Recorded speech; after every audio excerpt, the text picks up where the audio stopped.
పూరా లోకల్. ప్రత్యేకించి వర్గీకరణ గురించి అనేక పర్యాయాలు దీని గురించి మాట్లాడుతూ ఉండేవాడు.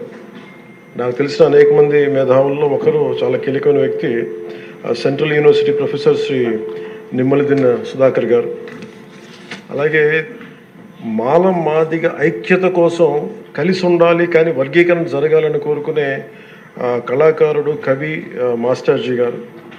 అంటే ఎలాంటి వ్యక్తులను నేను కలుసుకున్నానంటే, ఆయన మాదిగ కులస్తుల అయింది కూడా ఆయన మాలకులానికి చెందిన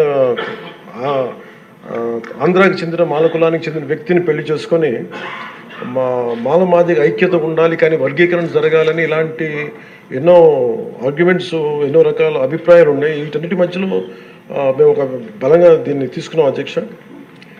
ప్రత్యేకించి రిజర్వేషన్స్ కానీ చాలా డిస్కషన్స్ ఉండేవి ఆ టైంలో.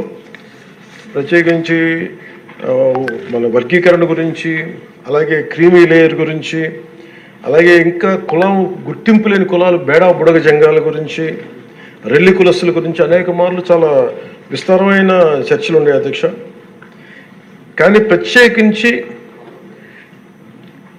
ముఖ్యంగా అంటే ఉదాహరణకి దళితులు ఎలాంటి గొప్ప మేధావులను కలుసుకున్న నిమ్మలదిన్న సుధాకర్ గారు వారు చెప్పింది, ఆయన స్వతహాగా దళిత కులానికి చెందిన మాల కులస్తులు అయింది కూడా అసలు దళితుల కంటే వెనుకబడ్డ యానాదుల కులం గురించి ఆయన రీసెర్చ్ చేసి వారికి నిలబడాలి అని చెప్పి చాలా ముందుకు తీసుకెళ్లే వ్యక్తి అధ్యక్ష. అలాంటి ఎంతోమంది చాలా ఉన్నతంగా ఆలోచించి నేను దళిత కులస్తుల్ని, దళిత మేధావులతో నేను కలిసి వచ్చిన వాడిని, వారితో నడిచిన వాడిని. ప్రత్యేకించి ఈ రోజున వర్గీకరణకు సంబంధించి దీనికి మనస్ఫూర్తిగా ఈ స్థాయి దాకా వచ్చింది అంటే ఒకళ్ళు మందకృష్ణ మాదిగ గారు అయితే, దాన్ని ముందుకు తీసుకెళ్లిన వ్యక్తి శ్రీ నారా చంద్రబాబు నాయుడు గారు అధ్యక్ష.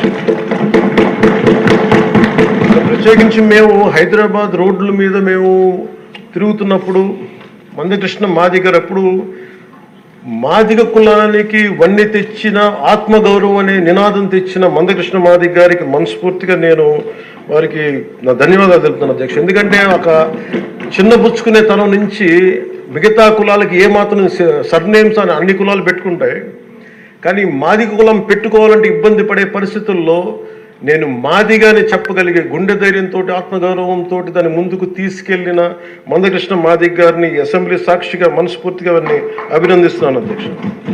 అలాంటి ఆత్మగౌరవ పోరాటాన్ని ముందుకు తీసుకెళ్లి దాన్ని ఆంధ్రప్రదేశ్ ఉమ్మడి రాష్ట్రంలో ప్రవేశపెట్టిన ఘనత, దాన్ని ముందుకు తీసుకెళ్లిన ఘనత శ్రీ నారా చంద్రబాబు నాయుడు గారికి, మన గౌరవ ముఖ్యమంత్రి గారు దక్కుతుంది అధ్యక్ష.